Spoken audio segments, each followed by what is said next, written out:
Assalamualaikum warahmatullahi wabarakatuh. Sampurasun.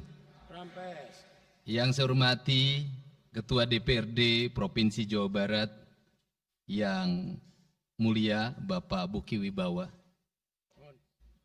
para wakil ketua Bapak Iwan Suryawan, ini tokoh politisi yang begitu kalem saat ada interupsi. Bapak M.Ki Iswara, ini politisi yang tampan selamanya tapi tidak pernah nakal. Dan tokoh spektakuler kita yang sangat populer di antara politisi DPRD Provinsi Jawa Barat, Bapak Ono Surono. Saya sudah tahu Pak Ono kontrak-kontrak medianya sudah banyak nanti ke depan.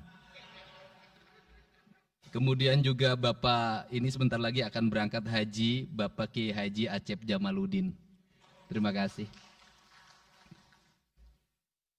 Seluruh anggota DPRD Provinsi Jawa Barat, para ketua praksi, para ketua komisi, dan saya mengucapkan terima kasih atas berbagai otokritik yang dilakukan, baik secara langsung maupun lewat media, baik media massa maupun media elektronik. Dan itu menunjukkan bahwa di Provinsi Jawa Barat ada terjadi dinamika politik yang luar biasa. Semua orang memiliki concern pada hal yang menjadi tujuan kita, mewujudkan Jawa Barat istimewa dengan berbagai cara. Tugas DPR adalah bicara, itulah tugas DPR. Jadi kalau tidak bicara, mungkin DPRD dianggap tidak ada. Saya ucapkan terima kasih atas otokritiknya.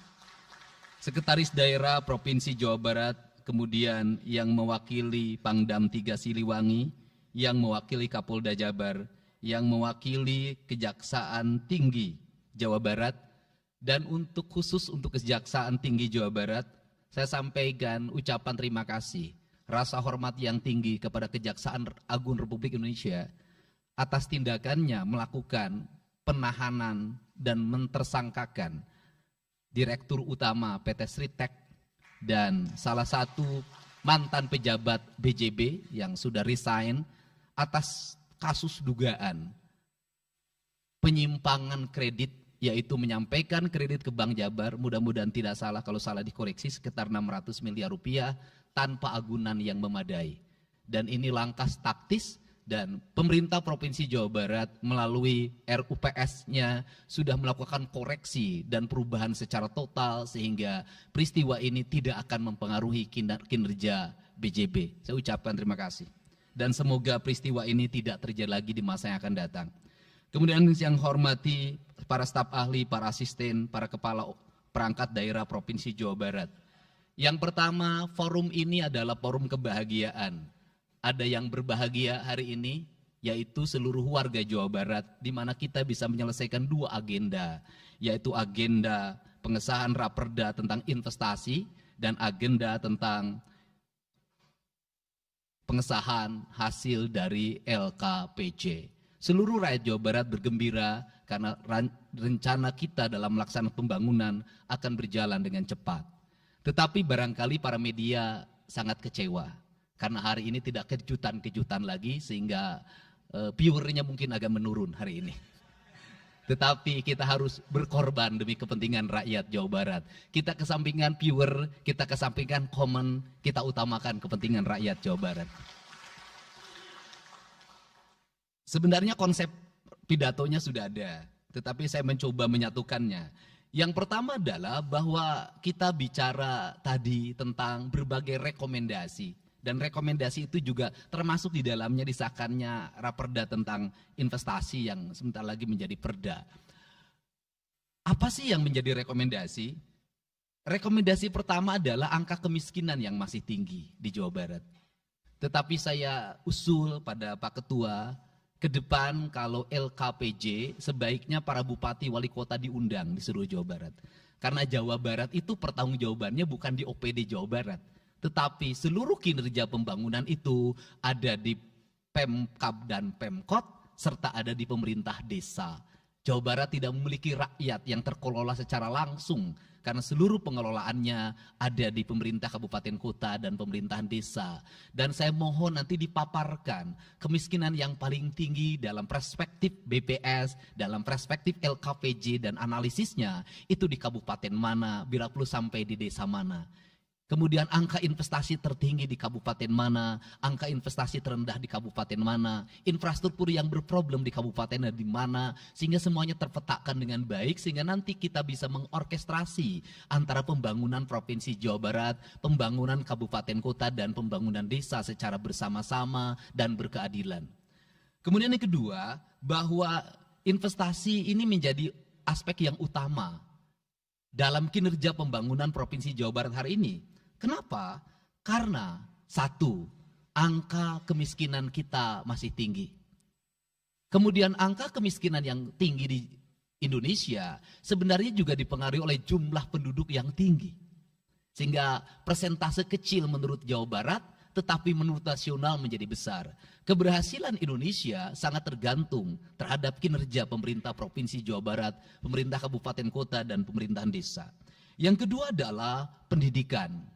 Yang ketiga adalah infrastruktur. Yang keempat, kesehatan. Yang kelima, pengendalian penduduk. Yang keenam adalah pengendalian lingkungan. Kemudian yang ketujuh adalah belanja pemerintah yang masih besar. Belanja tidak langsungnya, yaitu belanja untuk kepentingan pegawai. Yang kedelapan adalah pengelolaan aset. Seluruh rangkaian yang menjadi rekomendasi ini adalah tugas kami untuk meneruskan rekomendasinya.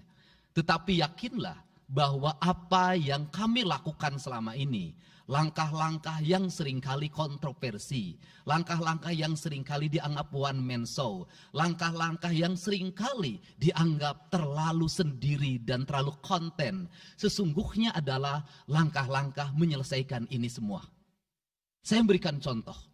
Kalau saya melakukan operasi terhadap penutupan galian C, penutupan areal-areal pelanggaran terhadap lingkungan, kalau saya mengkoordinasikan terlebih dahulu dengan jajaran saya, bisa jadi operasi saya gagal.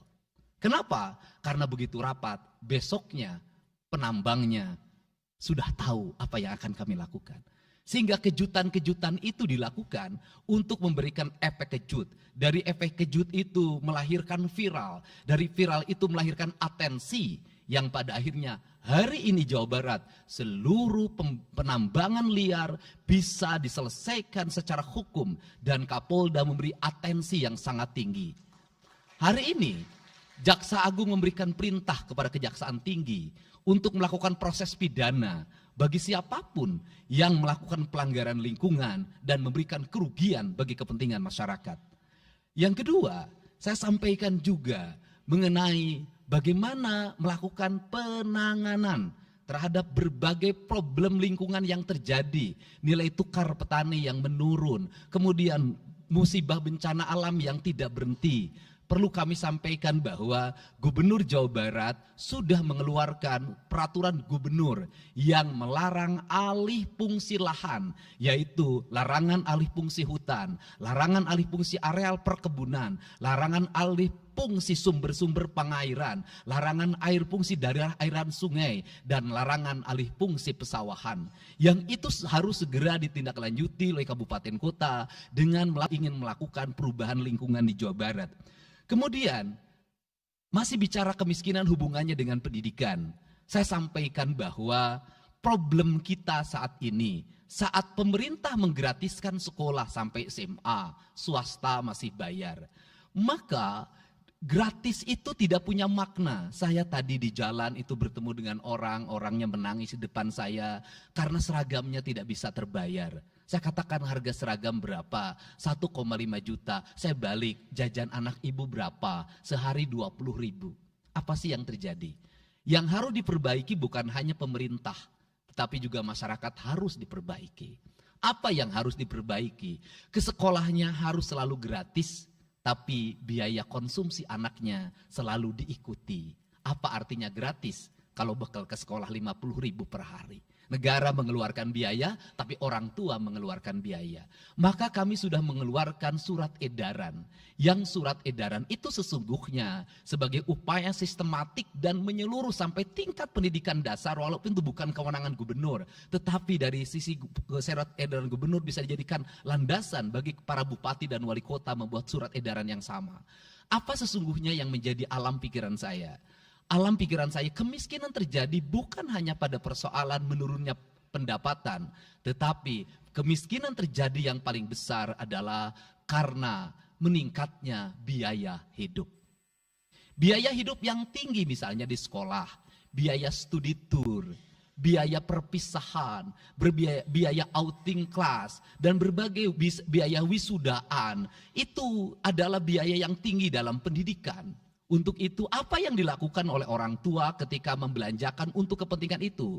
Mereka pinjam bank emok, mereka pinjam bank keliling, mereka pinjam bank pinjol, mereka pinjam NBK, dan mereka pinjam bank Pancasila. Menghentikan ini sesungguhnya, saya lagi menghentikan mereka tradisi meminjam uang dalam keadaan terdesak pada para rentenir. Dan ini strategi untuk menurunkan kemiskinan. Kemudian yang berikutnya adalah perhatian ketika rakyat sakit. Maka pemerintah harus cepat hadir menangani. Kenapa? Karena orang bisa jatuh miskin ke dalam jurang yang lebih dalam. Manakala dia sakit tidak ada yang mengobati, BPJS-nya tidak mampu mengcover, biaya untuk ngontrak selama dirawat di Hasan Sadikin tidak punya, biaya untuk makan untuk keseharian tidak ada, sedangkan tulang punggungnya berhenti karena sakit. Ini juga menyebabkan kemiskinan. Kemudian yang berikutnya, kemiskinan terjadi karena rusaknya sumber daya alam, air yang hilang, sumber penghidupan yang hilang, sumber energi yang hilang, sumber protein yang hilang, sumber kalori yang hilang di lingkungan berupa kerusakan lingkungan, itu akan melahirkan kemiskinan. Maka alam yang tertata sesungguhnya adalah bagian dari upaya untuk menjaga kemiskinan. Kemudian yang berikutnya adalah belanja infrastruktur yang harus meningkat, dan itu di belanja sekarang kita sudah melihat. Itu adalah bagian dari menyelesaikan problem kemiskinan. Konektivitas infrastruktur sangat penting dalam menumbuhkan ekonomi, tetapi di balik itu kebudayaan rakyat tidak boleh diberubah. Kenapa? Infrastruktur baik bisa jadi tanahnya dijual karena mahal, pada akhirnya menjadi miskin kembali. Infrastruktur harus seiring dan sejalan dengan kerangka berpikir publik yang mengerti akan hak atas tanah. Kemudian yang berikutnya adalah pengendalian penduduk. Booming penduduk di Jawa Barat relatif besar. Untuk itu harus dibuat berbagai upaya untuk menyelesaikan problem kependudukan. Saya berkali-kali bercerita bagaimana di Majalengka saya bertemu dengan sebuah keluarga yang tinggal di kontrakan, yang ayah dan ibunya tidur ketika jam 11 siang dan anak-anaknya berjualan di alun-alun. Jumlah anaknya 11 dan ketika saya berkunjung ke tempat kontrakannya sudah hamil lagi yang ke-12. Ini problem. Dan itu saya kemudian di Cirebon, saya berkunjung pada sebuah rumah yang listriknya baru dinyalakan lewat program Provinsi Jawa Barat. Rumahnya itu ternyata anaknya sudah 4. Padahal dia baru saja menyelesaikan rumah dari pinjaman senilai 25 juta. Dan itu pun belum selesai dan rumahnya 1 kamar. Ketika keluar dari rumah itu saya bertemu dengan seorang bapak yang meminta kepada saya untuk ber-KB. Anaknya sudah 7. Dia tak mau lagi untuk anak yang ke-8. Saya katakan bahwa jumlah anak sangat identik dengan problem kemiskinan. Betul, kemiskinan tidak akan bisa diselesaikan dengan hanya mengatur kelahiran, tetapi setidaknya pengaturan kelahiran adalah bagian dari untuk menekan angka kemiskinan. Dan yang terakhir adalah dari seluruh rangkaian ini adalah belanja pemerintah harus menjadi stimulus sebagai kepentingan masyarakat. Maka jumlah-jumlah proyek harus terus segera digulirkan, digelontorkan menjadi kegiatan publik sehingga banyak orang yang kuli, banyak orang yang nyapu, banyak toko-toko yang buka, semen terjual, besi terbeli, dan kemudian regulasi ekonomi berjalan. Warung-warung bisa menjadi tempat para kuli siang hari makan siang. Dan ini adalah bagian dari strategi stimulus ekonomi yang digulirkan oleh pemerintah itu memiliki sumbangsi terhadap 12% pertumbuhan. Dan yang terakhir adalah investasi. Investasi itu mau bawah tanah tapi tidak berizin. Bayar pajak tidak, jalan terus. Karena kalau dihentikan mereka pabriknya berhenti. Setelah itu apa? Mereka menjadi objek pemerasan beberapa pihak dalam setiap bulan karena dianggap melanggar perda. Tetapi kalau juga mereka dihentikan maka pabrik itu berhenti. Dilema itu harus segera diselesaikan. Caranya bagaimana? Caranya adalah pemerintah provinsi melalui Bapeda hari ini harus segera merancang daerah-daerah yang menjadi kawasan industri harus dibangun fasilitas infrastruktur jaringan air bersih dalam bentuk investasi pemerintah sehingga nanti dikoneksikan dengan PAM-PAM atau PDAM di setiap kabupaten kota secara terkoneksi. Dan ini jalan bagi kita menyelamatkan lingkungan dan menorong pertumbuhan PDAM di setiap kabupaten kota. Karena apa? Karena angka pembayaran yang dilakukan oleh industri jauh lebih baik dibanding angka rumah tangga dan angka-angka layanan sosial lainnya. Itu yang pertama. Yang kedua adalah tumbuhnya iklim investasi di mana masyarakat merasa nyaman. Investor merasa nyaman ketika perizinannya cepat. Saya memberitahukan ya bahwa di Indramayu ada pabrik sepatu yang selama 2 tahun tidak mau buka hanya karena perizinan lingkungan hidupnya belum kelar. Saya ngambil langkah pasang badan, lakukan pembangunan karena itu menyerap 8.000 tenaga kerja. Kemudian di Cirebon juga seperti itu, banyak perizinan yang menggantung bertahun-tahun. Hari ini saya janjikan dalam 1 bulan ini seluruh perizinan di Jawa Barat tuntas dan selesai. Dan saya meminta kepala BPM TSP menjadi VR pemerintah Provinsi Jawa Barat untuk senantiasa tiap hari melihat data dan dokumen di setiap kabupaten kota. Mana yang terlambat, mana yang mengalami hambatan. Kemudian yang berikutnya adalah kenyamanan dalam berusaha. Kenyamanan dalam berusaha adalah keterangan para investor dan lingkungan masyarakat terhadap berbagai aksi gangguan dari orang yang mengatasnamakan diri preman. Untuk itu hari ini kita cukup bersyukur di Jawa Barat, peristiwa ini sudah hampir tidak ada. Kapolda kalau dengar ada preman hari ini turun, termasuk ke Garut, dengar ada preman Kapolda turun. Ini semua stakeholder sudah bergerak dengan baik, layanan investasi sudah berjalan dengan baik. Tinggal satu lagi hambatan investasi adalah masyarakat menaikkan harga tanahnya luar biasa. Kasus BYD, kenapa mengalami hambatan sekitar 20 hektar masih belum terbebaskan? Karena rakyatnya hari ini meminta 3 juta rupiah per meter. Padahal di situ dulu 150.000, itu pun jarang yang beli. Ini problem kita. Apa peran gubernur saya sampaikan? Peran gubernur bukan hanya mendorong bagaimana investasi berjalan melalui mekanisme administratif. Saya sampai turun untuk mijitin orang yang jual agar mau jual. Dan sudah ada beberapa yang berhasil saya rayu, saya dekati dengan harga. Itu pun tidak terlalu rendah, harganya 1,1 juta. Itu sudah paling murah. Ini yang terjadi di Jawa Barat hari ini. Tidak mudah mengelola sebuah wilayah yang begitu luas. Tidak mudah mengelola sebuah daerah yang kabupaten kotanya sudah otonom. Diperlukan pendekatan-pendekatan seorang ayah pada anak-anaknya. Sehingga hari ini saya di Provinsi Jawa Barat, saya tidak memposisikan gubernur. Saya kadang memposisikan menjadi ketua RT. Saya kadang memposisikan menjadi ketua RW. Saya kadang memposisikan menjadi kepala desa. Kenapa? Karena warga ini perlu disentuh dengan pendekatan emosional. Pendekatan emosional yang kebapaan, bukan pendekatan struktural. Untuk itu saya yakin bahwa forum ini adalah forum kebahagiaan bagi kita semua. Kita sudah bisa menyelesaikan 2 agenda besar. Semoga ini menjadi kado terindah bagi masyarakat Jawa Barat. Insya Allah kami akan menjalankan pemerintahan dengan baik. Apa yang kami susun, apa yang kami rancang, dan apa yang kami kerjakan adalah semuanya kami dedikasikan untuk kepentingan masyarakat Jawa Barat. Yang terakhir kami sampaikan juga bahwa kami kemarin sudah melapas 273 anak-anak yang mengikuti pendidikan di Dodi Krindam 3 Siliwangi. Hasilnya bisa dilihat secara terbuka di berbagai tayangan. Air mata tidak akan bisa membohongi kejujuran rakyat dan anak-anak itu. Dan saya sampaikan, hari ini ada 13 orang anak yang tinggal di rumah dinas gubernur. Pada saat yang lain orang tuanya datang menjemputnya, dia menangis. Tak ada satupun orang tuanya yang datang. Seorang menjadi anak yang terbuang. Dan akhirnya saya memutuskan mereka untuk sekolah di Bandung dan tinggal bersama gubernur Jawa Barat. Ini cara kita menyelesaikan. Saya ucapkan terima kasih pada semuanya, semoga kebahagiaan menyertai kita semua. Dan saya yakin setelah kegiatan ini kita akan walk out secara bersama-sama. Wallahu muwaffiq ila aqwamit thoriq. Assalamualaikum warahmatullahi wabarakatuh. Sampurasun. Sekali merdeka tetap walk out secara bersama-sama.